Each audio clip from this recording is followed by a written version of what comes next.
Hello दोस्तों, आप सभी का ऑल अबाउट सोशियस में स्वागत है। और ये समाजशास्त्र की कम्पिटिटिव सीरीज है। और जो यूजीसी नेट में उत्तर आधुनिकतावाद, उत्तर संरचनावाद तथा उत्तर उपनिवेशवाद टॉपिक है, उसमें कौन कौन से थिंकर्स को पढ़े जाते हैं, तो उसमें आज हम लोग जो 26 थिंकर्स हैं, इनमें पियरे बार्डियू के बारे में चर्चा करने वाले हैं। तो हम लोग आज इनके क्या क्या विचार रहे हैं, समाजशास्त्र में इनका क्या कंट्रीब्यूशन या योगदान रहा है, उसके बारे में हम लोग चर्चा करेंगे। और इनका अपना जीवन कैसा था, इसके बारे में जानने की कोशिश करेंगे, क्योंकि अगर हम इनके खुद के व्यक्तित्व के बारे में जान लेंगे तो इनके विचारों को हम लोग आसानी से समझ सकते हैं। यहाँ पे आप लोगों को इनकी इमेज दिख रही है, ये पियरे बार्डियू जी हैं। पियरे बार्डियू का जो जीवन काल रहा है वो 1 अगस्त 1930 से 23 जनवरी 2002 तक रहा है। यह एक फ्रांसीसी समाजशास्त्री और सार्वजनिक बुद्धिजीवी थे। शिक्षा के समाजशास्त्र, समाजशास्त्र के सिद्धांत और सौंदर्य शास्त्र के समाजशास्त्र में बार्डियू के योगदान ने कई संबंधित शैक्षणिक क्षेत्रों जैसे कि मानव विज्ञान, मीडिया और सांस्कृतिक अध्ययन, शिक्षा, लोकप्रिय संस्कृति और कला में व्यापक प्रभाव हासिल किया है। अपने शैक्षणिक करियर के दौरान वह मुख्य रूप से पेरिस में सामाजिक विज्ञान में उन्नत अध्ययन स्कूल अर्थात school for advanced studies in the social sciences और कॉलेज डी फ्रांस से जुड़े रहे। बार्डियू का काम मुख्य रूप से समाज में शक्ति की गतिशीलता से संबंधित था। तो यहाँ पे कुछ कुछ आप लोगों को की टर्म्स मिलेंगे जिसको आप लोगों को ध्यान रखना है। विशेष रूप से विविध और सूक्ष्म तरीके से जिसमें सत्ता हस्तांतरित की जाती है और पीढ़ियों के भीतर और बाहर सामाजिक व्यवस्था बनाए रखी जाती है। उनके काम ने अक्सर सामाजिक जीवन की भौतिक प्रकृति पर जोर दिया और सामाजिक गतिशीलता में अभ्यास की अर्थात प्रैक्टिस की भूमिका पर जोर दिया है। Sorry. Karl Marx, Sigmund Freud, Max Weber, Emile Durkheim, Claude Levi Strauss, Erwin Panofsky और मार्सेल मॉस के सिद्धांतों पर निर्माण और आलोचना करते हुए उनकी सोच ने नए तरीकों का नेतृत्व किया और सांस्कृतिक सामाजिक पूंजी के प्रतीकात्मक रूप अर्थात पूंजी के पारंपरिक आर्थिक रूपों के विपरीत जो आर्थिक जो हमारे रूप दिखाई देते समाज में, तो इसके जो पारंपरिक रूप रहे हैं उसके विपरीत को हम प्रतीकात्मक रूप बोलते हैं सामाजिक पूंजी का। सांस्कृतिक पुनरुत्पादन अर्थात कल्चरल रिप्रोडक्शन, ये इनके की टर्म्स ही हैं। निवास स्थान, क्षेत्र, फील्ड की बात ये करते हैं या स्थान और प्रतीकात्मक हिंसा जैसी प्रभावशाली अवधारणाओं को इन्होंने पेश किया है। बार्डियू पर एक और उल्लेखनीय प्रभाव जो है वो ब्लेज पास्कल का था, जिसके नाम पर बार्डियू ने अपने पास्किलियन मेडिटेशन का नाम रखा था। अर्थात इनकी एक बुक भी रही है इसी नाम पे। तो ये आप लोग याद रखिएगा कि ब्लेज पास्कल का भी इनके पे काफ़ी ज़्यादा प्रभाव देखने को मिलता है। बार्डियू एक विपुल लेखक थे। उनकी सबसे प्रसिद्ध पुस्तक distinction a social critique of the judgement of taste 1979 है, जिसमें उन्होंने तर्क दिया कि स्वाद के निर्णय सामाजिक स्थिति से संबंधित होते हैं या अधिक सटीक रूप में स्वयं सामाजिक स्थिति के ये कार्य होते हैं। अब स्वाद की बात अगर करें तो किस व्यक्ति का अर्थात किस वर्ग का कैसा टेस्ट होता है, कैसे उनकी भोजन की भी जो पसंद नापसंद की चीज़ें होती हैं वो उनकी सामाजिक स्थिति से ही जुड़ा हुआ होता है। अब जैसे बहुत ही हायर क्लास की बात करें हम, हाई प्रोफाइल के जो लोग होते हैं, तो उनके एक जो खाने के जो डिशेज़ होंगे, जो भी तौर तरीके होंगे, वो बिल्कुल अगर हम कहें मध्यम वर्ग या निचले वर्ग से बिल्कुल अलग होंगे। तो वो एक सामाजिक स्थिति से ही जुड़ा हुआ होता है। बार्डियू व्यक्ति पर बाहरी सामाजिक संरचना और व्यक्तिपरक अनुभव दोनों के प्रभावों में सामंजस्य स्थापित करने का प्रयास करते हैं। तो बार्डियू जो है वो किसी व्यक्ति पर बाहरी जो सामाजिक संरचना है उसका क्या आखिर में प्रभाव होता है, और व्यक्तिपरक अनुभव अर्थात उसके अपने खुद के क्या एक्सपीरियंसेस होते हैं, अनुभव होते हैं, दोनों के प्रभाव में सामंजस्य स्थापित करने का, अर्थात ये दोनों को एक साथ लेके चल रहे हैं, चाहे वो बाहरी सामाजिक संरचना हो या अंदर का खुद का व्यक्ति का व्यक्तित्व हो। इंटरनेशनल सोशियोलॉजिकल एसोसिएशन ISA द्वारा इस पुस्तक को 20वीं सदी का छठा सबसे महत्वपूर्ण समाजशास्त्रीय कार्य का नाम दिया गया था। पियरे बार्डियू के काम में इस बात पर जोर दिया गया कि कैसे सामाजिक वर्ग, विशेष रूप से शासक और बौद्धिक वर्ग जो होते हैं, इंटेलेक्चुअल लेवल के जो लोग होते हैं, इस मिथक के बावजूद कि पीढ़ी दर पीढ़ी अपने सामाजिक विशेषाधिकारों को संरक्षित करते हैं। समकालीन उत्तर औद्योगिक समाज औपचारिक शिक्षा के माध्यम से प्राप्त अवसर और उच्च सामाजिक गतिशीलता की समानता का दावा करता है। तो अगर उत्तर औद्योगिक समाज की बात करें हम आज के समय में, तो ये देखेंगे कि जो हमारी औपचारिक शिक्षा है, अर्थात जो एजुकेशन सिस्टम है, इससे हमें, चाहे वो किसी लेवल का कोई बच्चा है, उसको जो अवसर मिलता है हर किसी को समान मिलता है। अर्थात अगर हमें कभी एग्ज़ाम देना हो किसी भी हायर पोस्ट का, अगर चाहे हम ISPCS की बात करें या फिर लेक्चरर असिस्टेंट प्रोफेसर की बात करें, तो सबके लिए एक कॉमन क्राइटेरिया ही है कि एग्ज़ाम उनको कैसे भी क्वालिफाई करना है।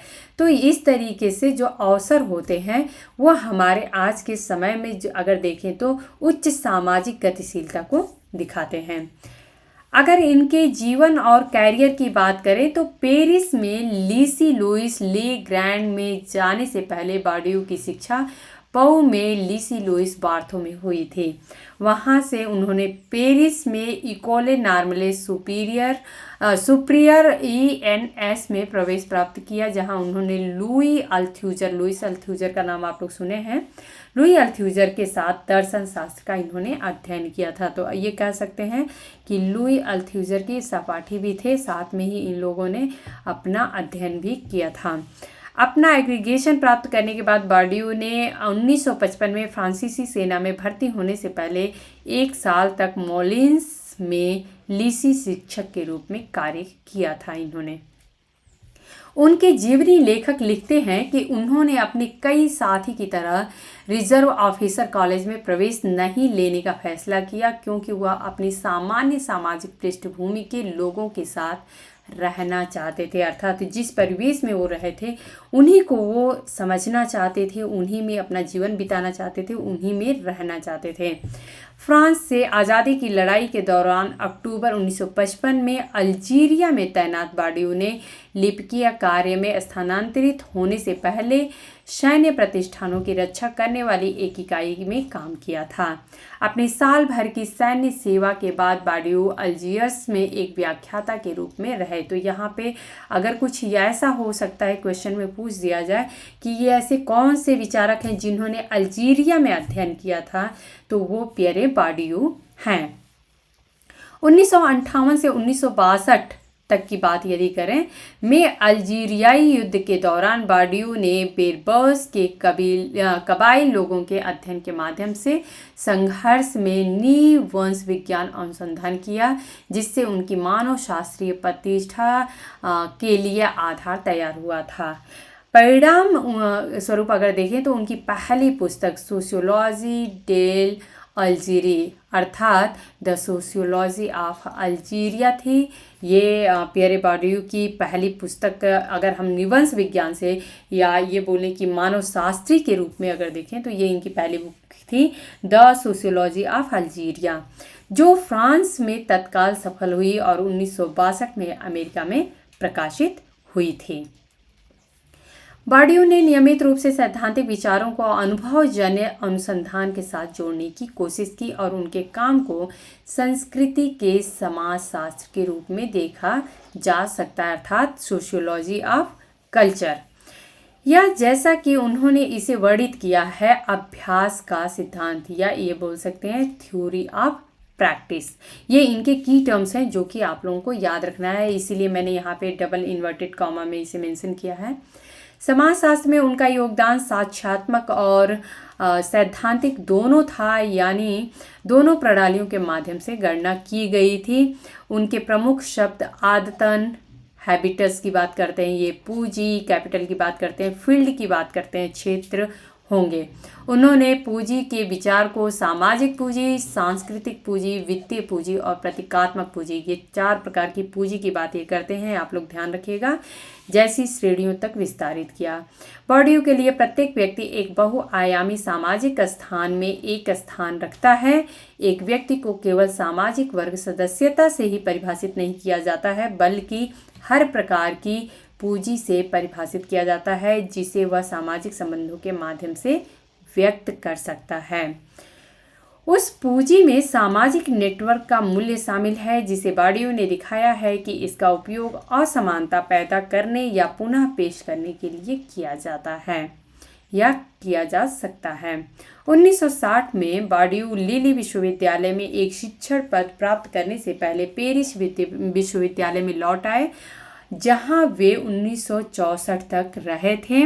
1968 में बॉर्डियू ने एरॉन द्वारा स्थापित सेंटर डी सोशियोलॉजी यूरोपियन का अधिग्रहण कर लिया था, जिसे उन्होंने अपनी मृत्यु तक निर्देशित किया था। तो ये आप लोगों को ध्यान रखना है कि ये सेंटर डी सोशियोलॉजी यूरोपियन है, ये नाम जुड़ा हुआ है पियरे बॉर्डियू के साथ। 1975 में सेंटर डी सोशियोलॉजी यूरोपियन में उन्होंने जिस अनुसंधान समूह का गठन किया था, उसके साथ उन्होंने अंतः विषय पत्रिका एक्टेस डे ला रिचर्च एंड साइंसेज सोशलेज, ये नाम आप लोग याद रख सकते हैं, क्योंकि ये कुछ इम्पॉर्टेंट फैक्ट्स होते हैं जो कि एग्ज़ाम में ऐसे ही कहीं से पूछ दिया जाता है और जो हमें पता नहीं होता है।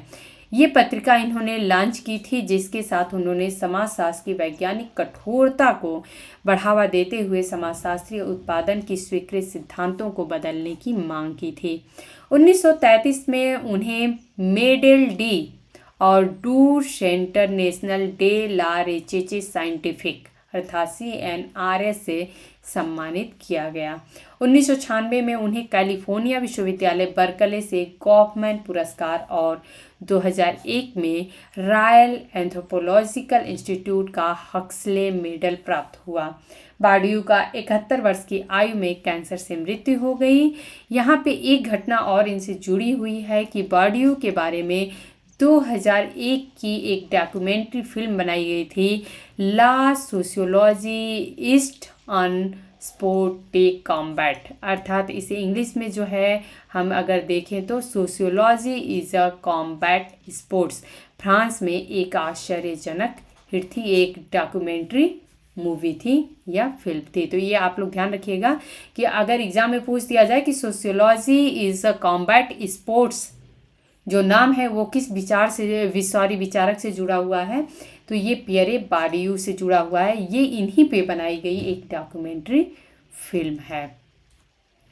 अब अगर इनके विचारों की बात करें तो बॉर्डियू का अधिकांश कार्य एजेंसी की अभिव्यक्ति है। एजेंसी अर्थात जो एक व्यक्ति विशेष होता है उसकी अभिव्यक्ति, उसके क्या मनोभाव होते हैं, में शैक्षिक और सांस्कृतिक संसाधनों की क्या भूमिका होती है, इसका अवलोकन करता है। बॉर्डियू व्यावहारिक रूप से पूंजीवादी समाज के भीतर शक्ति और एजेंसी के एक प्रमुख घटक के रूप में आर्थिक कमान की मार्क्सवादी पहचान से प्रभावित और सहानुभूतिपूर्ण थे। बॉर्डियू के मानवशास्त्री कार्य में सामाजिक पदानुक्रम पुनरुत्पादन विश्लेषण का बोलबाला था। बॉर्डियू ने सामाजिक व्यवस्था और परिवर्तन के विश्लेषण में आर्थिक कारकों को दिए गए महत्व की आलोचना किए हैं। इसके बजाय उन्होंने इस बात पर जोर दिया कि अभिनेताओं की अपनी सांस्कृतिक प्रतिकृतियां और प्रतीकात्मक प्रणालियों को थोपने की क्षमता प्रमुख सामाजिक संरचनाओं के पुनरुत्पादन में एक आवश्यक भूमिका निभाती है।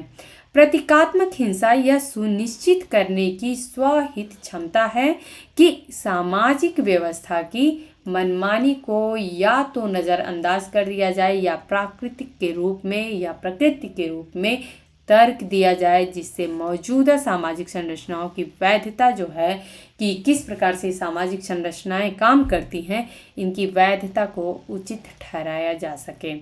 यह अवधारणा उनके समाजशास्त्रीय विश्लेषण में एक आवश्यक भूमिका निभाती है जो सामाजिक दुनिया में प्रथाओं के महत्व पर जोर देती है।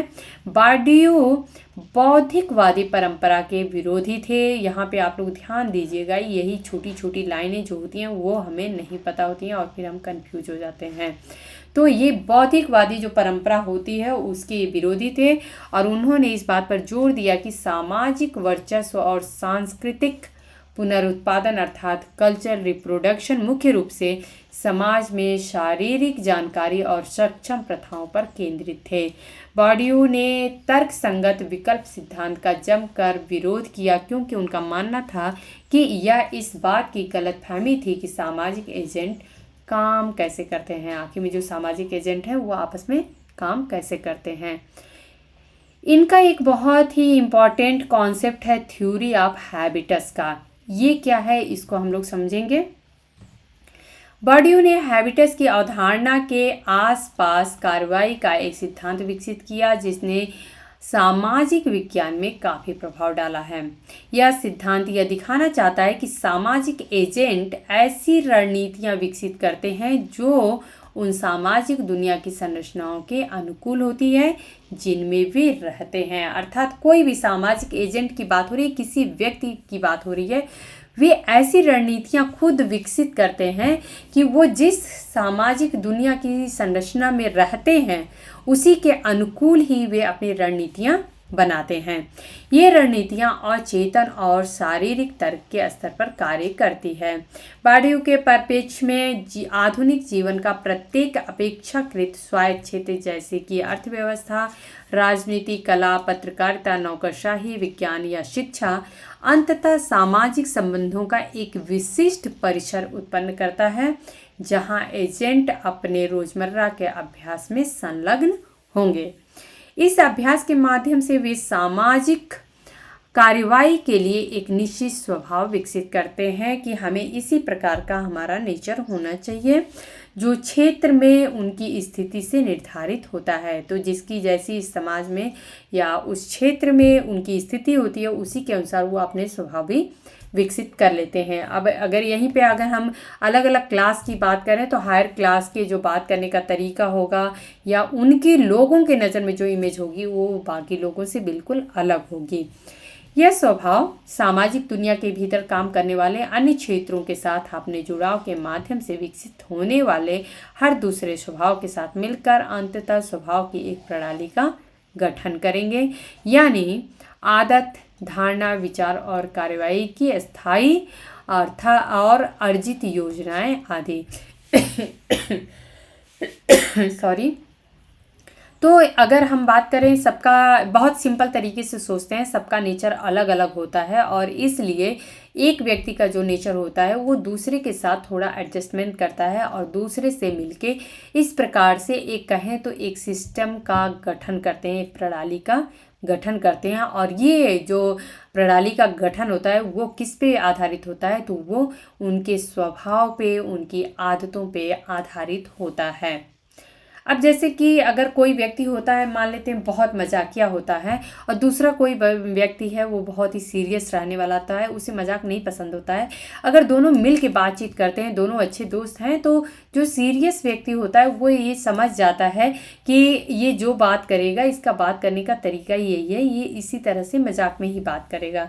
तो वो उनकी आदत में होता है कि हाँ हमें उससे बात करनी है तो ऐसे ही करनी, क्योंकि पता है कि उसका नेचर ऐसा ही है। हैबिटस कुछ हद तक पहले से मौजूद कुछ समाजशास्त्रीय अवधारणाओं की याद दिलाता है, जैसे कि समाजीकरण। हालांकि यह कई प्रमुख तरीकों से अधिक क्लासिक अवधारणाओं से भिन्न भी है। आंतरिक संरचनाएं मूर्त हो जाती हैं और गहरे व्यवहारिक और अक्सर पूर्व चिंतनशील तरीके से काम करती हैं। इसका एक उदाहरण शारीरिक शिक्षा के कई क्षेत्रों में विकसित की गई मांसपेशियों की स्मृति हो सकता है। इस बात पर विचार करें कि हम गेंद को कैसे पकड़ते हैं। अब जैसे कि अगर मान लेते हैं फुटबॉल खेलते हैं या फिर क्रिकेट खेलते हैं, आप सभी में से भी बहुत सारे लोग खेलते होंगे, तो इसमें जो है जब हम गेंद को पकड़ते हैं आखिर में तो कैसे पकड़ते हैं, तो इसमें जटिल ज्यामितीय पर्यवेक्षक या प्रक्षेप वक्र की गणना नहीं की जाती है। अर्थात इसमें हम कुछ कैलकुलेशन नहीं करते हैं कि गेंद जो है वो इस एंगल से आएगा, अर्थात इतने का कोण बनाते हुए आएगा तो हम ऐसे हाथ करेंगे तो हम पकड़ लेंगे। ये कोई कैलकुलेशन माइंड में नहीं होता है, बल्कि यह जो होती है ये कोई बौद्धिक प्रक्रिया नहीं होती है, यह एक कौशल होता है जिसके लिए सीखने की आवश्यकता होती है। यह एक मानसिक प्रक्रिया से अधिक शारीरिक है और इसे सीखने के लिए शारीरिक रूप से प्रदर्शन करना पड़ता है। तो अगर हम छोटे छोटे बच्चों को भी देखें, जो बच्चे क्रिकेट खेलते हैं या फिर गिल्ली डंडा खेला जाता है, तो आप लोग देखे होंगे कि जो डंडे से गिल्ली मारी जाती है तो उसको कैच करने के लिए छोटे छोटे बच्चे तमाम खेलते हैं। तो क्या उन्हें तो पता भी नहीं रहता कि मैथ में इस तरीके की कोई कैलकुलेशन भी होती है, लेकिन उनको ये पता रहता है कि हम कैसे जो बॉल है वो आ रही है या गेंद आ रही है उसको हम कैसे कैच कर सकते हैं। इस अर्थ में इस अवधारणा में एंथोनी गिडेंस की व्यवहारिक चेतना की अवधारणा के साथ कुछ समानता यहाँ पे दिखाई देती है। हैबिटस की अवधारणा मार्शल मॉस की शरीर तकनीक और हैक्सिस की धारणा के साथ साथ इरविन पैनोस्टकी की इंटुइट्स की अवधारणा से प्रेरित थी। तो ये आप लोगों को कुछ थिंकर्स दिखेंगे जिनकी जो अलग अलग अवधारणाएं थी, तो उससे ये प्रेरित होके पियरे बोर्दियू की हैबिटस की अवधारणा देखने को मिलती है। हैबिटस शब्द स्वयं मॉस के साथ साथ Norbert Elias, Max Weber, Edmund Husserl, Alfred के कार्यों में पाया जा सकता है, जो कि अरस्तु की हैक्सिस की धारणा से उभरा था, जो थॉमस एक्विनास के लैटिन अनुवाद के माध्यम से हैबिटस अवधारणा के पुनः कार्य के रूप में उभरा। स्वभाव की बात कर लेते हैं। स्वभाव, आखिर में स्वभाव के बारे में पियरे बोर्दियू ने क्या कहा है कि हर किसी का अपना अपना एक नेचर होता है, अपना एक स्वभाव होता है। समाजशास्त्री अक्सर या तो सामाजिक कानूनों अर्थात सामाजिक कानूनों से इनका अर्थ है संरचना से, या व्यक्तिगत दिमाग अर्थात एजेंसी, ये किसी पर्टिकुलर व्यक्ति की बात हो रही है, को देखते हैं जिनमें ये कानून अंकित हैं। समाजशास्त्रीय तर्क उन लोगों के बीच भड़क गए हैं जो तर्क देते हैं कि पूर्व को समाजशास्त्र का प्रमुख हित होना चाहिए। संरचनावादी जो बाद वाले हैं, तो जो पहले वाले हैं वो संरचनावादी होते हैं और जो बाद वाले हैं वो घटना विज्ञानी है, इनके लिए समान तर्क देते हैं। जब बोर्दियू इसके बजाय पूछते हैं कि स्वभाव पर विचार किया जाए तो वह समाजशास्त्र में एक बहुत ही सूक्ष्म हस्तक्षेप कर रहा है, एक मध्य मार्ग पर जोर दे रहा है जहां सामाजिक कानून और व्यक्तिगत दिमाग मिलते हैं, और तर्क दे रहा है कि समाजशास्त्रीय विश्लेषण का उचित उद्देश्य यह मध्य मार्ग होना चाहिए जो कि होता है स्वभाव। फील्ड थ्योरी की बात करें अब यहाँ पे, अच्छा ठीक है, अगर आप लोगों को कन्फ्यूजन हो रहा हो कि ये क्या था, आखिर में स्वभाव जो है तो था क्या, तो जो हमें एक सामाजिक संरचना दिखाई दे रही है और एक व्यक्ति की जो अपनी मन स्थिति है उसकी सोचने की क्षमता होती है। तो अगर हम पहले की बात करें जो समाज की संरचना दिखाई देती है तो इसका अध्ययन संरचनावादी दृष्टिकोण से किया जाता है। वहीं पे व्यक्ति के मन में क्या चल रहा है ये घटनावादी दृष्टिकोण से समझा जाता है। इन दोनों को अगर हम मिलाएं तो कहीं तो ऐसा पॉइंट है जो कि बीच का लाइन दिखता है। जैसे कि अगर हम बात करें कि ये अगर हमारी संरचनावादी है और ये हमारी एजेंसी है, अर्थात इसे हम बोल सकते हैं कि जो घटना विज्ञानी हैं, तो जो घटना विज्ञानी और जो संरचना विज्ञानी, इन दोनों के बीच में कोई तो एक ऐसी लाइन खींची जाएगी जहाँ पे एक दोनों के बीच का एक कनेक्शन दिखाई देगा, और वही जो मध्य का रास्ता है उसी को पियरे बोर्दियू ने स्वभाव कहा है। क्षेत्र सिद्धांत की बात यदि करें, फील्ड थ्योरी आखिर में क्या है, बोर्दियू के अनुसार एजेंट स्पष्ट तर्कसंगत और आर्थिक मानदंडों के अनुसार लगातार गणना नहीं करते हैं, बल्कि सामाजिक एजेंट एक अंतर्निहित व्यवहारिक तर्क, एक व्यवहारिक अर्थ और शारीरिक स्वभाव के अनुसार काम करते हैं। सामाजिक संबंधों के परिवर्तन के अपने विश्लेषण को स्वैच्छिक एजेंसी या संरचनात्मक संबंध के रूप में वर्ग के संदर्भ में शक्ति से सीमित करने के बजाय बार्डियू क्षेत्र की एजेंसी संरचना ब्रिजिंग अवधारणा का उपयोग करते हैं। एक क्षेत्र को किसी भी ऐतिहासिक गैर सजातीय सामाजिक स्थानिक क्षेत्र के रूप में वर्णित किया जा सकता है जिसमें लोग वांछनीय संसाधनों की खोज में युद्धाभ्यास या फिर संघर्ष करते रहते हैं। सरल शब्दों में अगर बात करें तो फील्ड किसी भी सेटिंग को संदर्भित करता है जिसमें एजेंट और उसकी सामाजिक स्थिति होती है। तदनुसार क्षेत्र में प्रत्येक विशेष एजेंट की स्थिति क्षेत्र के विशिष्ट नियमों, एजेंट की आदत और एजेंट की पूंजी जो कि सामाजिक, आर्थिक और सांस्कृतिक है, इसके बीच बातचीत का परिणाम होता है। क्षेत्र एक दूसरे के साथ बातचीत करते हैं और पदानुक्रमित होते हैं। अधिकांश शक्ति और वर्ग संबंधों के बड़े क्षेत्र के अधीन होते हैं। बार्डियू के लिए सामाजिक गतिविधि मतभेदों ने विभिन्न अपेक्षाकृत स्वायत्त सामाजिक स्थानों को जन्म दिया जिसमें प्रतिस्पर्धा विशेष पूंजी के आसपास केंद्रित थी। इन क्षेत्रों को एक पदानुक्रमित आधार पर माना जाता है। आमतौर पर आर्थिक शक्ति जो होती है वो शासन करती है जिसमें क्षेत्रों की गतिशीलता क्षेत्र के भीतर प्रमुख पदों पर कब्जा रहने की कोशिश कर रहे सामाजिक अभिनेताओं के संघर्ष के रूप में उत्पन्न होती है। अर्थात सबकी अपनी एक फील्ड होती है, उसके वो स्पेशलिस्ट होते हैं और उस पर वो अपना एकाधिकार बनाए रखना चाहते हैं। बार्डियू मार्क्स की तरह संघर्ष सिद्धांत की प्रमुख तत्वों को अपनाते हैं। सामाजिक संघर्ष सामाजिक वर्गों के बीच आर्थिक विरोधों के तहत पदानुक्रमित रूप से निहित क्षेत्रों के भी भीतर होता है।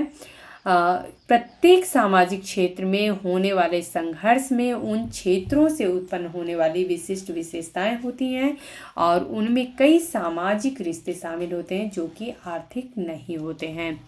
सामाजिक एजेंट जो है अपने खेल के प्रति महसूस, अगर एक वर्ड है कि खेल के प्रति महसूस के अनुसार कार्य करता है जिसमें महसूस जो है वो मोटे तौर पे आदत को संदर्भित करता है।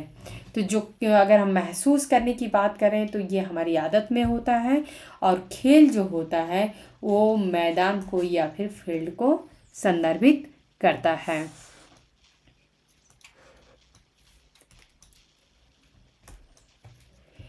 मीडिया और सांस्कृतिक उत्पादन, इसको हम लोग देखते हैं।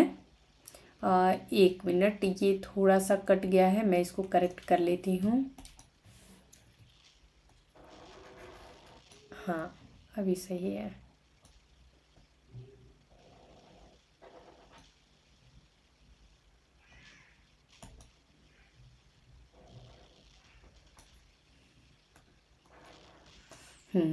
टेक्स्ट कट गया तो फिर आप लोगों को पूरी तरह से नहीं समझ में आएगा। अभी हम लोग इसको देख लेते हैं। मीडिया और सांस्कृतिक उत्पादन, अर्थात जो मीडिया होता है और जो कल्चरल प्रोडक्शन की बात है। सांस्कृतिक उत्पादन पर बार्डियू का सबसे महत्वपूर्ण काम 2 पुस्तकों में उपलब्ध है। तो इन्होंने सांस्कृतिक उत्पादन पे इनकी 2 पुस्तकें हमें नज़र आती हैं, the field of cultural production 1993 और द रूल्स ऑफ आर्ट 1996।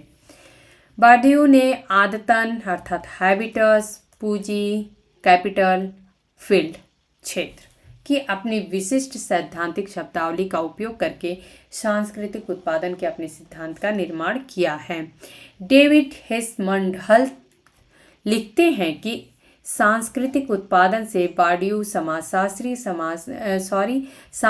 समाजशास्त्र की परंपरा के अनुरूप संस्कृति की एक बहुत व्यापक समझ का इरादा रखता है, जिसमें विज्ञान अर्थात जिसमें बदले में सामाजिक विज्ञान भी शामिल है, कानून और धर्म, साथ ही कला, संगीत, साहित्य जैसी अभिव्यंजक सौंदर्य संबंधी गतिविधियां जो हैं वो शामिल हैं। हालांकि सांस्कृतिक उत्पादन पर उनका काम सांस्कृतिक उत्पादन के 2 प्रकार के क्षेत्र या उपक्षेत्र पर अत्यधिक केंद्रित है, जिसमें कि साहित्य और कला आते हैं। बार्डियो के अनुसार ये कुछ की टर्म है, आप लोग याद रखिएगा। सांस्कृतिक वस्तुओं के मूल्य के उत्पादन के कठोर विज्ञान में मुख्य बाधा सृजन की करिश्माई विचारधारा है, जिसे कला, साहित्य और अन्य सांस्कृतिक क्षेत्रों के अध्ययन से आसानी से पाया जा सकता है। बार्डियो की राय में यह करिश्माई विचारधारा स्पष्ट निर्माता की ओर ध्यान आकर्षित करती है और हमें यह पूछने से रोकती है कि इस निर्माता को किसने बनाया है, आखिर में बनाया किसने है, और परिवर्तन की जादुई शक्ति जिसके साथ निर्माता संपन्न है। बार्डियो के लिए एक कलाकार के समाजशास्त्रीय रूप से सूचित दृष्टिकोण का वर्णन करना चाहिए, जैसे कि पहला है उत्पादन के क्षेत्र से उनके संबंध। उत्पादन के क्षेत्र से उनके संबंध क्या है, जिसमें कि हमें प्रभाव और विरोध आदि दिखाई देता है। और दूसरा है कि उपभोग के क्षेत्र में उनके संबंधों के प्रति उनका दृष्टिकोण कैसा है, जैसे कि उदाहरण के लिए उनके पाठक उत्साही या फिर आलोचक हो सकते हैं। बार्डियो के अनुसार सांस्कृतिक क्रांतियां हमेशा क्षेत्र में अंकित पदों पर मौजूदा संभावनाओं पर निर्भर होती हैं। उद्देश्य अर्थात जिसे ये क्षेत्र कहते हैं, और व्यक्तिपरक अर्थात जिसे ये आदत कहते हैं, इसको आखिर में उन्होंने किस प्रकार से कोरिलेट किया है। बार्डियो के लिए मानव विज्ञान के एक प्रमुख विरोधाभास को हल करने में हैबिटस आवश्यकता था, और इसको हम दो तरीके से देखते हैं, वस्तुनिष्ठवाद और व्यक्तिपरकवाद। जैसा कि ऊपर उल्लेख किया गया है, बार्डियो ने सामाजिक विज्ञान के प्रमुख उद्देश्य व्यक्तिपरक विरोधाभास के साथ ज्ञान मीमांसा को तोड़ने के लिए आदत और क्षेत्र की पद्धतिगत और सैद्धांतिक अवधारणाओं का उपयोग किया है। वह सामाजिक घटना विज्ञान और संरचनावाद को प्रभावी ढंग से एकजुट करना चाहते थे। आदत और क्षेत्र को ऐसा करने का प्रस्ताव दिया गया है। व्यक्तिगत एजेंट अपने सामने आने वाली वस्तुनिष्ठ स्थितियों के जवाब में इन स्वभावों को विकसित करता है। इस तरह बार्डियो एजेंटों के व्यक्तिपरक मानसिक अनुभव में वस्तुनिष्ठ सामाजिक संरचनाओं को शामिल करने का सिद्धांत देते हैं। तो अगर हम सामाजिक संरचना की बात करें तो सामाजिक संरचना जो है जो वस्तुनिष्ठवाद में आ जाएगा। वहीं पे अगर व्यक्ति के हम सोच की बात करें तो वह हमारा व्यक्तिपरकवाद में आ जाएगा। उद्देश्य के लिए सामाजिक क्षेत्र अपने प्रतिभागियों पर सदस्यता के लिए आवश्यकताएं रखता है। इस प्रकार वस्तुनिष्ठ सामाजिक संरचना को संज्ञानात्मक और दैहिक स्वभावों के एक व्यक्तिगत सेट में समाहित करने के बाद और एजेंट की कार्रवाई की व्यक्तिपरक संरचनाएं वस्तुनिष्ठ संरचना और सामाजिक क्षेत्र की मौजूदा आवश्यकताओं के अनुरूप होती है। यह एक संदिग्ध संबंध को उभरता हुआ दिखाई देता है या पाया जाता है। आदत और डोक्सा ये क्या होता है? तो आदत का मतलब हैबिट्स हो गया और डोक्सा है। डोक्सा जो होता है वो सीखे हुए मौलिक गहरे स्थापित अचेतन विश्वासों और मूल्यों को संदर्भित करता है, जिन्हें स्वयं स्पष्ट सार्वभौमिक के रूप में लिया जाता है, जो एक विशेष क्षेत्र के भीतर एक एजेंट के कार्यों और विचारों को सूचित करते हैं। डोक्सा क्षेत्र की विशेष सामाजिक व्यवस्था का पक्ष लेता है। इस प्रकार प्रभुत्वशाली लोगों को विशेषाधिकार देता है और उनके प्रभुत्व की स्थिति को स्वस्पष्ट और सार्वभौमिक रूप से अनुकूल मानता है। इसलिए समझ और धारणा की श्रेणियां जो एक आदत का निर्माण करती हैं, क्षेत्र के उद्देश्य संगठन के अनुरूप होने के कारण क्षेत्र की संरचनाओं को पुनः पेश करती हैं। एक संदिग्ध स्थिति को उद्देश्य बाहरी संरचनाओं और व्यक्तिपरक आदत की आंतरिक संरचनाओं के बीच सामंजस्य की विशेषता वाली स्थिति के रूप में सोचा जा सकता है। डॉक्सिक अवस्था में सामाजिक दुनिया को प्राकृतिक, स्वीकृतिक और यहाँ तक कि सामान्य ज्ञान के रूप में माना जाता है। यहाँ पे हम लोग और जो उद्देश्य है या फिर जिसे क्षेत्र कहते हैं और व्यक्तिपरक जिसे आदत कहते हैं, इसमें आखिर में सामंजस्य कैसे स्थापित होता है तो इसको हम लोग समझेंगे। इससे पहले ये नीचे से थोड़ा सा कट गया है, मैं इसको ऊपर कर लेती हूँ।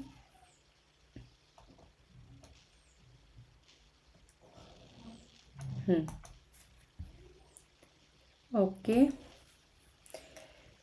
व्यक्तियों के किसी भी समाज के बीच स्वभाव का निरंतर प्रदर्शन तुच्छ और भव्य प्राथमिकताओं और निष्ठाओं, बिंदुओं और वेक्टरों की एक अवलोकनीय सीमा बनाता है।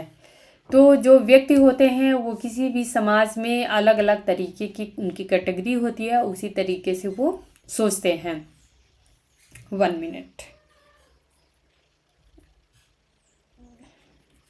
जस्ट 1 मिनट, मैं आती हूँ।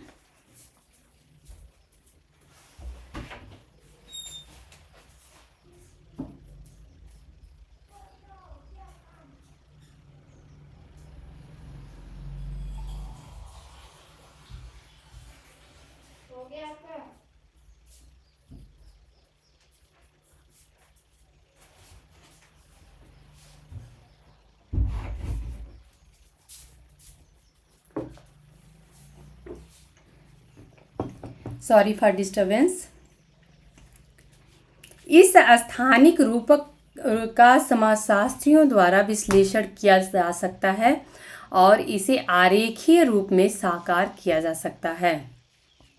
अंततः इस तरह से सामाजिक संबंधों की संकल्पना समाज की एक छवि को परस्पर संबंधित स्थानों के जाल के रूप में जन्म देती है। ये सामाजिक क्षेत्र हैं।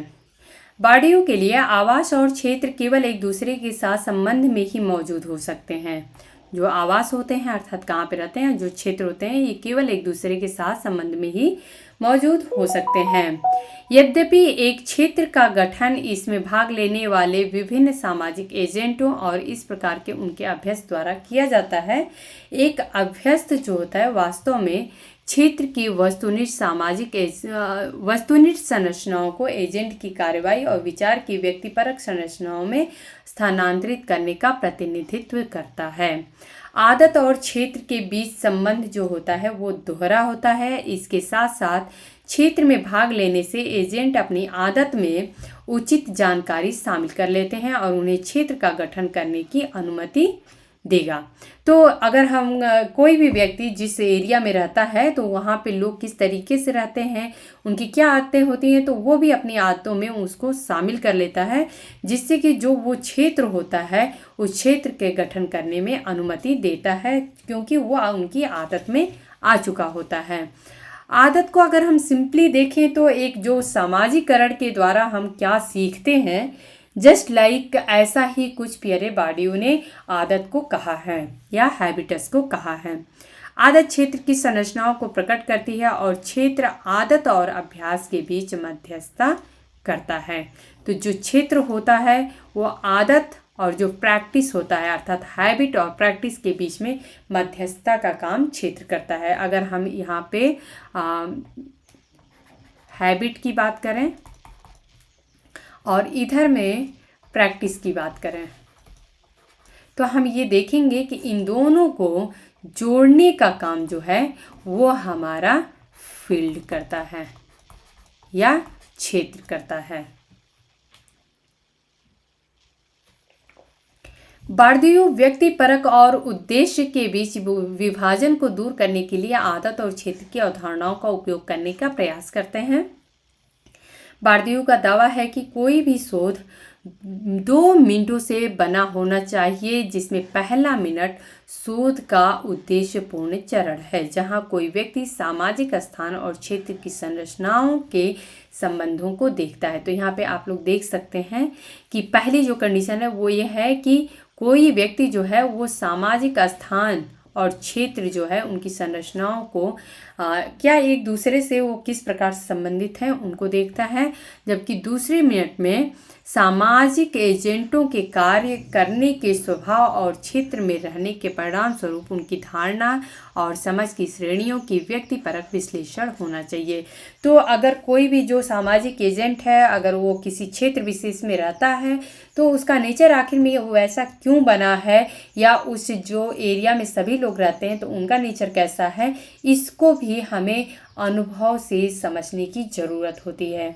बार्डियो का तर्क है कि उचित शोध इन दोनों के एक साथ हुए बिना नहीं चल सकता है। तो यहाँ पे अगर हम बाडियो का जितना भी कॉन्सेप्ट देखें, इतना समझ में आता है कि इन्होंने जो व्यक्ति है, जिस तरीके से अगर हम बात करें एंथोनी गिडेंस की, तो उसी तरीके से हम इनको देखेंगे, पियरे बाडियू को, कि ये व्यक्ति और समाज दोनों को साथ लेकर चलते हैं।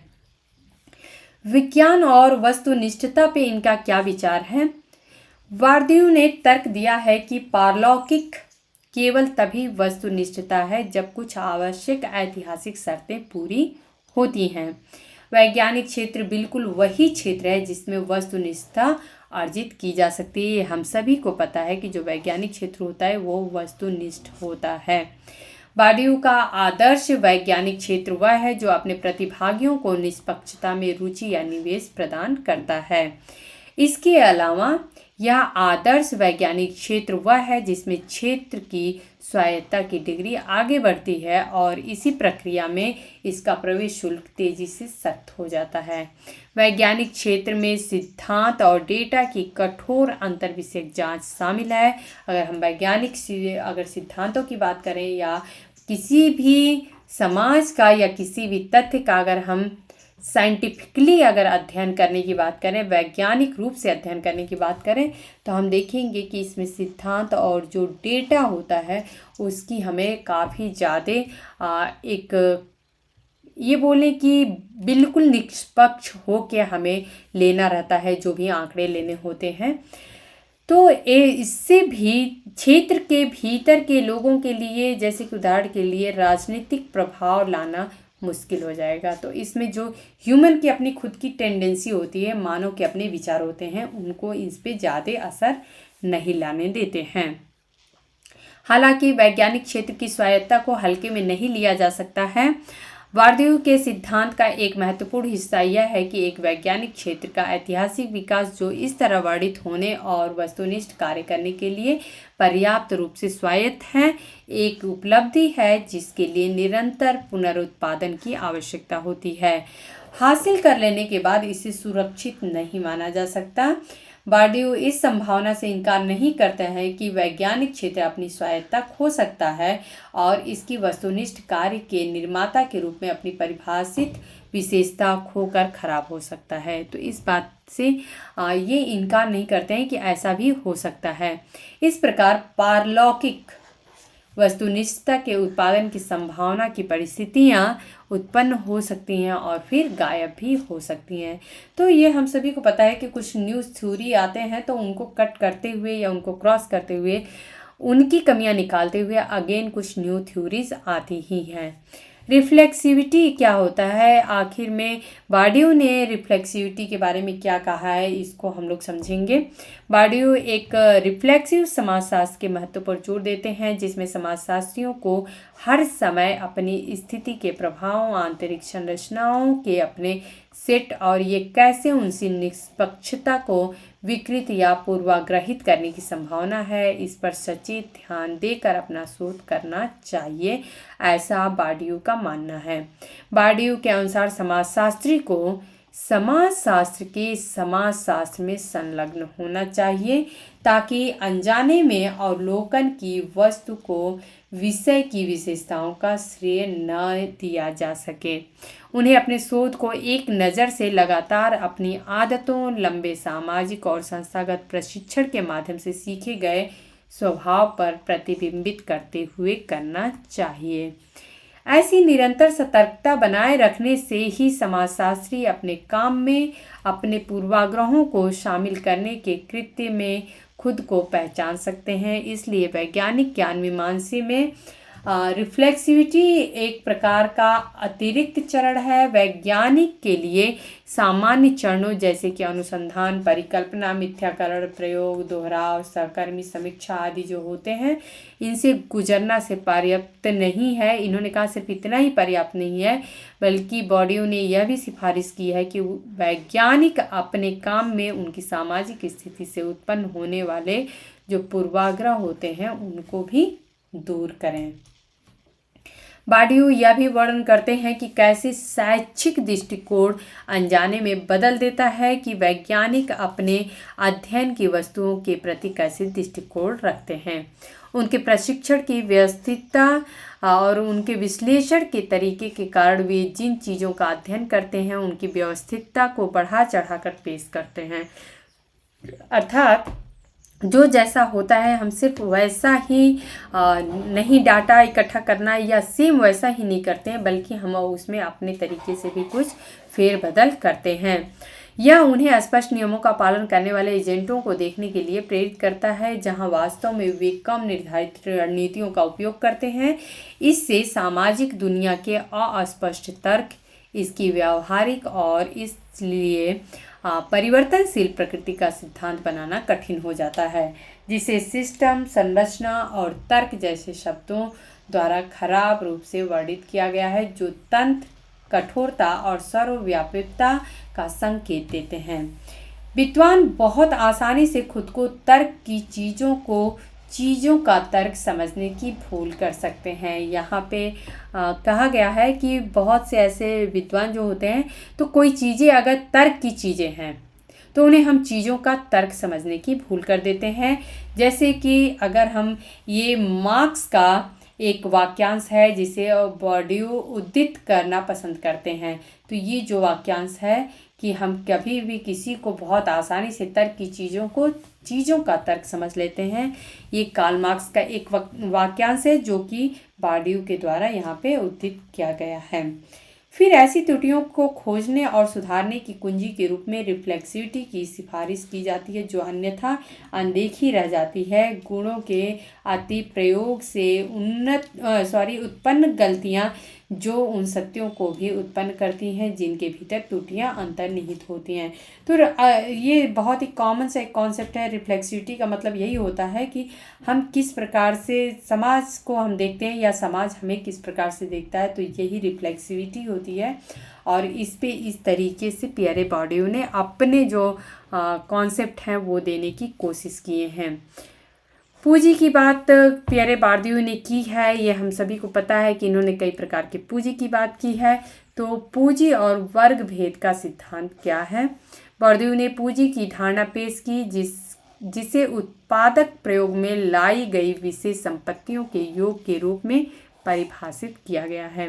बॉर्डियू के लिए ऐसी संपत्तियां विभिन्न रूप ले सकती हैं जो आयतन पूंजी के कई प्रमुख रूपों को संदर्भित करती हैं, जैसे कि आर्थिक, प्रतीकात्मक, सांस्कृतिक और सामाजिक। लोइक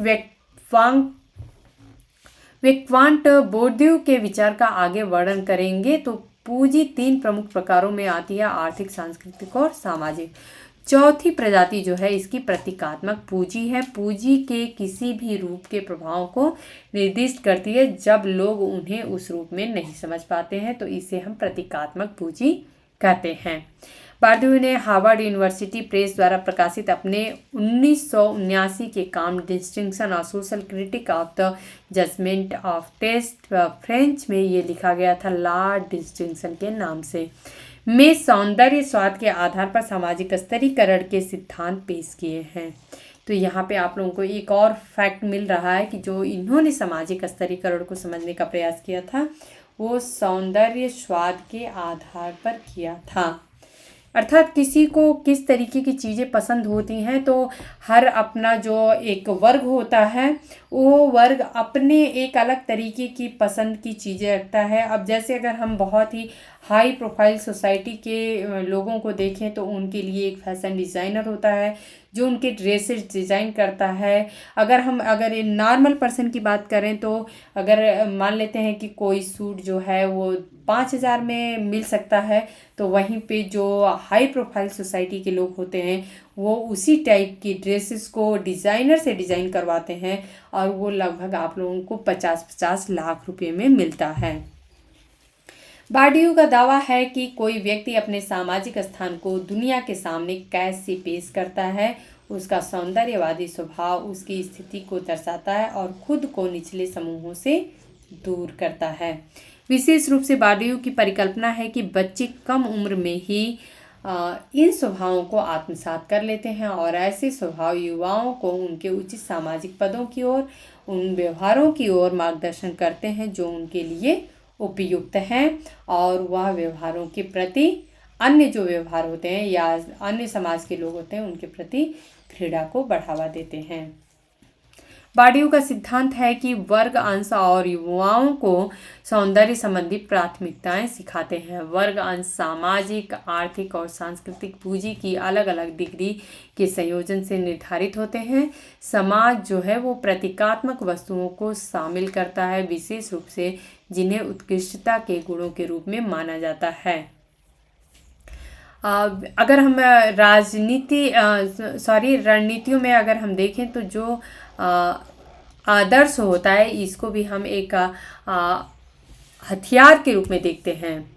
तो यहाँ पे एक मिनट, इसका मीनिंग क्या निकलता है समझते हैं। प्रतीकात्मक वस्तुओं को शामिल करता है। समाज जो है विशेष रूप से उन्हें उत्कृष्टता के गुणों के समान माना जाता है के रूप में विशिष्टता की रणनीतियों के आदर्श हथियार ये माने जाते हैं। अर्थात कहने का अर्थ ये है कि जो हम सिंबॉलिक तरीके से हम दिखाते हैं, सिंबॉलिक तरीके से दिखाने का मतलब क्या होता है, जो हम प्रतीकात्मक पूंजी की बात करते हैं कि अगर किसी ने ब्रांडेड, कोई अच्छी ब्रांडेड कंपनी की अगर पर्स लिए हैं या सैंडल्स पहने हैं, जूते पहने हैं, तो ये उनके एक स्टैंडर्ड को बताता है, क्योंकि वो आम लोग अफोर्ड नहीं कर सकते हैं। तो ये एक प्रतीकात्मक पूंजी होती है। उत्कृष्ट समझे जाने वाले गुण जो होते हैं प्रभुत्वशाली वर्ग के हितों को से आकार लेते हैं। उन्होंने यह कहते हुए सांस्कृतिक पूंजी के प्रभुत्व पर जोर दिया कि सांस्कृतिक पूंजी में अंतर वर्गों के बीच अंतर को चिन्हित करता है। तो जो सांस्कृतिक पूंजी होता है इसमें यदि अंतर देखने को मिलता है तो ये वर्गों के बीच भी अंतर को चिन्हित करता है। सौंदर्य संबंधी प्रवृत्तियों का विकास काफ़ी हद तक समय के साथ संचित पूंजी और अनुभव के बजाय सामाजिक उत्पत्ति से निर्धारित होता है। तो जो सौंदर्य संबंधी प्रवृत्तियां हैं इसका जो विकास होता है वो काफ़ी हद तक समय के साथ संचित पूंजी, जो हम समय के साथ अपने पास कुछ पूंजी संचित किए रहते हैं, और अनुभव, इसके बजाय सामाजिक उत्पत्ति से ये निर्धारित होता है। कौन? जो सौंदर्य संबंधी प्रवृत्तियां होती हैं। सांस्कृतिक पूंजी का अधिग्रहण काफ़ी हद तक जीवन के शुरुआती दिनों से परिवार के भीतर की जाने वाली संपूर्ण प्रारंभिक आगोचर शिक्षा पर निर्भर करता है। अर्थात ये कहा जाता है कि परिवार की जैसी परवरिश होती है, जैसा वहाँ का परिवेश होता है, बच्चा वैसा ही सीखता है, उसका जो मन स्थिति है वो वैसा ही तैयार होता है, और इसी को हम देखें तो सामाजिककरण कहते हैं। बार्डियू का तर्क है कि मुख्य रूप से लोगों को उनके सांस्कृतिक दृष्टिकोण विरासत में मिलते हैं, स्वीकृत परिभाषाएं जो उनके बुजुर्ग उन्हें प्रदान करते हैं। वह यह दावा करते हैं कि सामाजिक उत्पत्ति और सामाजिक पूंजी की प्रधानता पर जोर देते हैं कि सामाजिक पूंजी और आर्थिक पूंजी हालांकि समय के साथ संचयी रूप से अर्जित की जाती हैं, इस पर निर्भर करती हैं। अर्थात इस पर भी निर्भर करती हैं, जो पारंपरिक रूप से हमको अगर दिखे कि जो क्या हमें बुजुर्ग हमको देते हैं तो उस पर भी ये निर्भर करती है। कौन सी? जो सांस्कृतिक पूंजी है वो हमें विरासत के रूप में जो मिली रहती है। बार्डियू का दावा है कि किसी को सामाजिक स्थिति की सभी विशेषताओं को ध्यान में रखना होगा जो सांख्यिकीय रूप से बचपन से ही उच्च या निम्न आय के साथ जुड़ी हुई है, और जो इन परिस्थितियों में समायोजित स्वाद को आकार देती है कि कैसे किसका टेस्ट है, सोसाइटी को लेके या फिर अपने रहन सहन को लेके। बार्डियू के अनुसार भोजन, संस्कृति और प्रस्तुति में स्वाद वर्ग के संकेतक हैं, क्योंकि उनके उपभोग के रुझान समाज में किसी व्यक्ति के स्थान से संबंधित प्रतीत होते हैं। प्रभुत्वशाली वर्ग का प्रत्येक अंश अपने स्वयं के सौंदर्य मानदंड विकसित करता है। तो अभी मैंने आप लोगों को ये बताया था, भिन्न भिन्न सामाजिक स्थितियों पर आधारित उपभोक्ता हितों की बहुलता के लिए आवश्यक है कि प्रत्येक अंश के अपने स्वयं के कलाकार और दार्शनिक, समाजशास्त्र और आलोचक हों। जैसे उनके पास अपने हेयर ड्रेसर होते हैं, इंटीरियर डेकोरेटर या फिर दर्जी होता है। हालांकि बार्डियू सांस्कृतिक पूंजी के निर्माण में सामाजिक पूंजी और आर्थिक पूंजी के महत्व की उपेक्षा नहीं करते हैं। उदाहरण के लिए कला का उत्पादन और किसी वाद्य तंत्र को बजाने की क्षमता न केवल कला और संस्कृति की दुनिया में लंबी स्थापना से जुड़े हुए स्वभाव हैं, बल्कि आर्थिक साधन और खाली समय भी मानते हैं। हालांकि किसी भी प्राथमिकताओं पर कार्य करने की क्षमता की परवाह किए बिना बॉर्डियू निर्दिष्ट करते हैं कि उत्तरदाताओं को केवल वैध संस्कृति के साथ स्थिति परिचितता व्यक्त करने की आवश्यकता है। अब यहाँ पे हम लोग प्रतीकात्मक पूंजी की थोड़ी बात कर लेंगे कि आखिर में प्रतीकात्मक पूंजी क्या होती है। अभी तो हम लोग डिस्कस किए थे, बट थोड़ा सा और हम लोग इस पर डिस्कस कर लेंगे। हाँ, 1 मिनट। कंटेंट इनसे रिलेटेड बहुत ज़्यादा रहे हैं, तो इसके लिए हम लोग मैं सोची कि लेक्चर तो लंबा हो जाएगा, बट इसको ठीक है हम लोग मिस नहीं करेंगे, वो ज़रूरी है कि समझना है। ओके,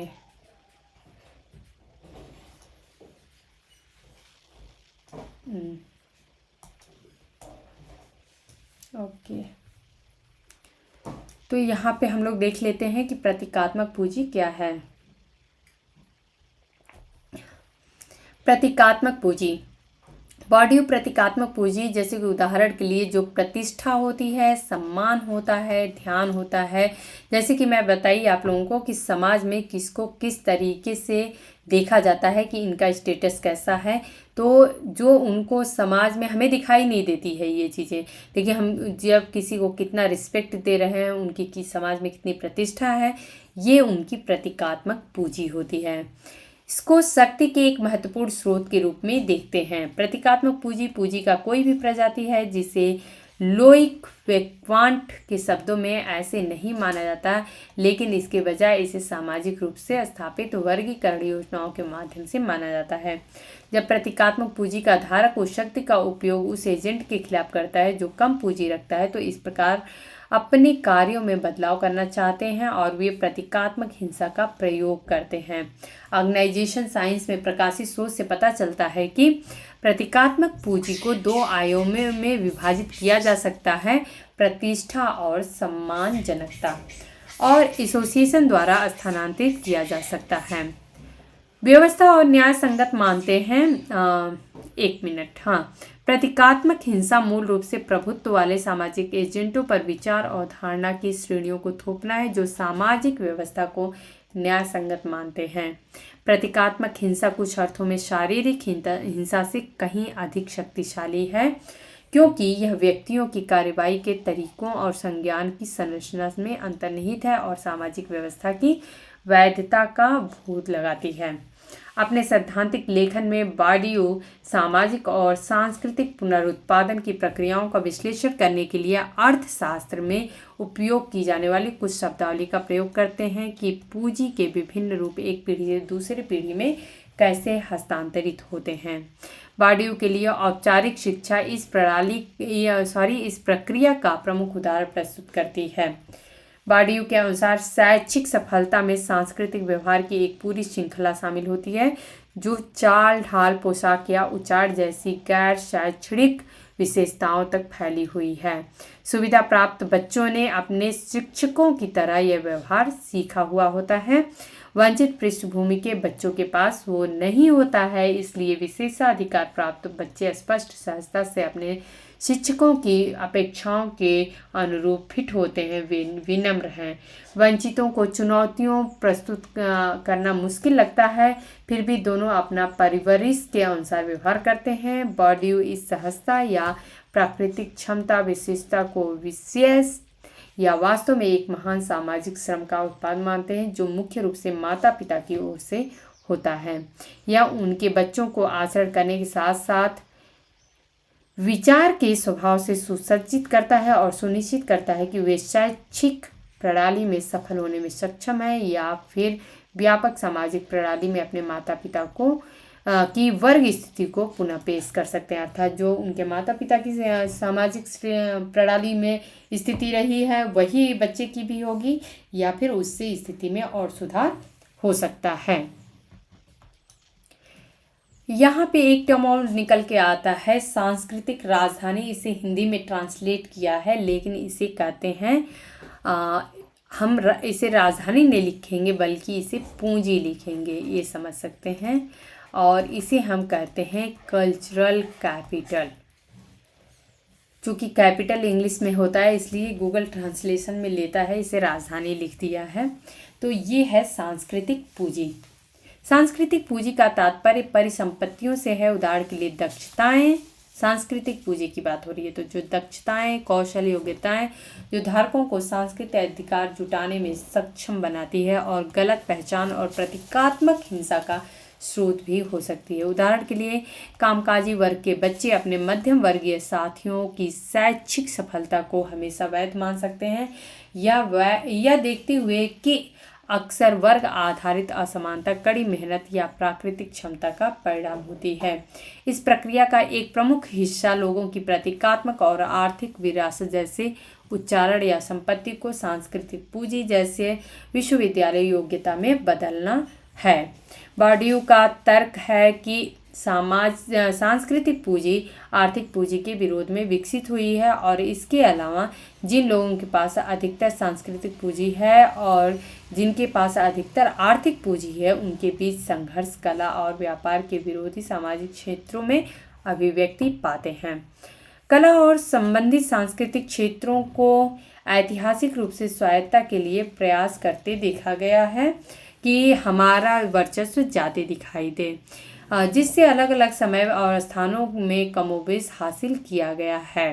तो कभी देखा जाए तो कला ज़्यादा हावी होती है या फिर हम देखें सांस्कृतिक क्षेत्र जो होते हैं वो ज़्यादा हावी होते हैं। कला के स्वायत्त क्षेत्र को एक उल्टी हुई आर्थिक दुनिया के रूप में संक्षेपित किया गया है। आर्थिक और सांस्कृतिक पूंजी के बीच विरोध को उजागर करता है। सामाजिक पूंजी क्या होती है इसको हम लोग समझ लेते हैं। बार्डियू के लिए सामाजिक पूंजी वास्तविक या आभासी संसाधनों का योग है जो किसी व्यक्ति या समूह को आपसी परिचित और मान्यता के अधिक या कम संस्थागत संबंधों के टिकाऊ नेटवर्क के आधार पर प्राप्त होती है। तो ये बार्डियू का एक कथन है जो कि आप लोगों को ध्यान रखना है।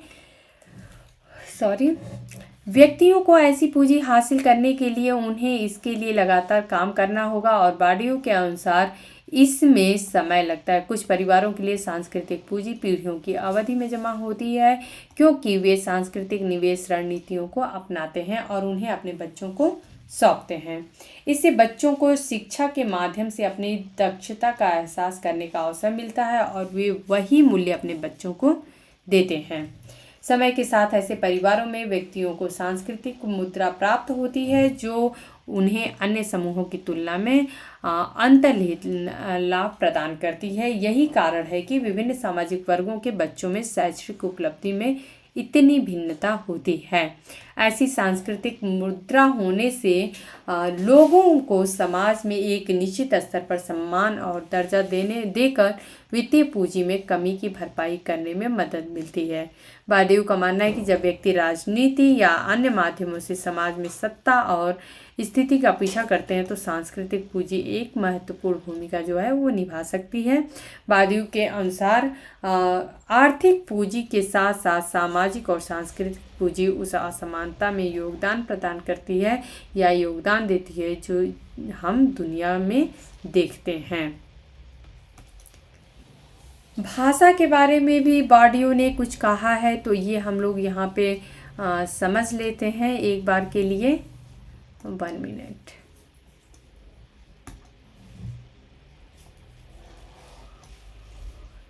पियरे बार्डियू से संबंधित जो लेक्चर है वो काफ़ी लंबा है बट ठीक है, इनको एक ही लेक्चर में हम लोग फिनिश करेंगे। बस अब ये लास्ट कंटेंट है। ओके। बार्डियू भाषा को केवल संचार का एक तरीका नहीं मानते हैं बल्कि शक्ति का एक तंत्र भी मानते हैं। जब कोई व्यक्ति जिस भाषा का उपयोग करता है तो वह किसी क्षेत्र या सामाजिक स्थान में उसकी संबंध परक स्थिति द्वारा निर्दिष्ट होता है।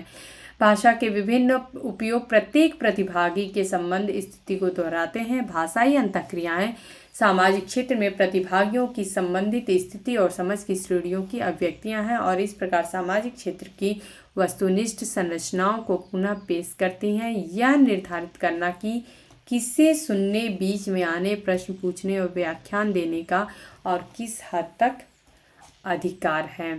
भाषा के रूप में पहचान के प्रतिनिधित्व को भाषा, बोली और उच्चारण में विभाजित किया जा सकता है। उदाहरण के लिए किसी क्षेत्र में विभिन्न बोलियों का उपयोग व्यक्तियों के लिए विविध सामाजिक परिस्थिति का प्रतिनिधित्व कर सकता है। इसका एक अच्छा उदाहरण फ्रेंच के मामले में होगा। फ्रांसीसी क्रांति तक बोली में अंतर सीधे तौर पर किसी व्यक्ति की अनुमानी सामाजिक स्थिति को दर्शाता है। किसान और निम्न वर्ग स्थानीय बोलियां बोलते हैं, जबकि केवल कुलीन और उच्च वर्ग ही आधिकारिक फ्रांसीसी भाषा में पारंगत थे। उच्चारण किसी क्षेत्र के वर्गीकरण और आबादी के भीतर अधिकार के साथ आंतरिक संबंध को प्रतिबिंबित कर सकते हैं। भाषा शक्ति के एक तंत्र के रूप में कार्य करती है। इसका कारण यह है कि मानसिक प्रतिनिधित्व के रूप में माध्यम में से इसे वस्तुनिष्ठ प्रतिनिधित्व के रूप में स्वीकार किया जाता है और देखा जाता है कि एक संकेत या फिर प्रतीक के रूप में ये कैसे दिखता है। इसलिए ये संकेत और प्रतीक भाषा को शक्ति की एजेंसी में बदल देते हैं। बार्डियू ने शिक्षा पर अपने पहले काम में समाजशास्त्री जीन क्लाउड पासेरान और मोनिक डी सेंट मार्टिन के साथ भाषा पर चर्चा की है। इस पुस्तक रापोर्ट पेडागोगिक एट कम्युनिकेशन, ये आप लोग ध्यान रखिएगा, का 1994 में अंग्रेजी में अनुवाद किया गया था। अब दोस्तों यहाँ पे हम लोग इनकी कुछ महत्वपूर्ण पुस्तकों के बारे में देख लेते हैं। तो इनकी सबसे महत्वपूर्ण पुस्तक जो है वो डिस्टिंक्शन आप लोगों को यहाँ पे दिख रही है। दूसरी पुस्तक मैस्कुलिन डोमिनेशन, ये इनका पुस्तक है। ला रिप्रोडक्शन करके इनकी बुक है। लेस हेरिटेयर्स, ये जो है फ्रेंच में बुक्स हैं। The logic of practice, the width of the wrong, तो ये आप लोग देखिएगा, इनकी एक बुक है। इनकी बुक्स बहुत ही ज़्यादा इम्पॉर्टेंट है, तो आप लोग ध्यान रखिएगा। ये इनकी महत्वपूर्ण बुक है। The rules of art, outline of a theory of practice on television, language and symbolic power, homo academics, एक बुक है the social structure on the economy. Next book the field of cultural production. Next book आप लोग यहाँ पे देख सकते हैं कॉन्ट्रेफैक्ट्स, या फिर यहाँ पे भी मैंने मेंशन कर दिया है मैनेट करके पियरे बोर्दियू की एक महत्वपूर्ण बुक है। अर्जेलिया 60 करके एक बुक है पियरे बोर्दियू का, तो ये आप लोग ध्यान रखिएगा। द स्टेट नोबेलिटी, ये बुक भी पियरे बोर्दियू का है। यहाँ पे अब हम लोग देख लेते हैं an invitation to reflexive sociology. तो रिफ्लेक्सिव सोशियोलॉजी पे इन्होंने काम किया है, तो इसी नाम से एक बुक है an invitation to reflexive sociology. The crowd of sociology, ये इनकी एक बुक है। पास्कलियन मेडिटेशन, ये आप लोगों को बताई थी कि ये जो पास्कल थे उनसे ये प्रभावित थे। नेक्स्ट बुक है प्रैक्टिकल रीजन्स, क्वेश्चंस डे सोशियोलॉजी।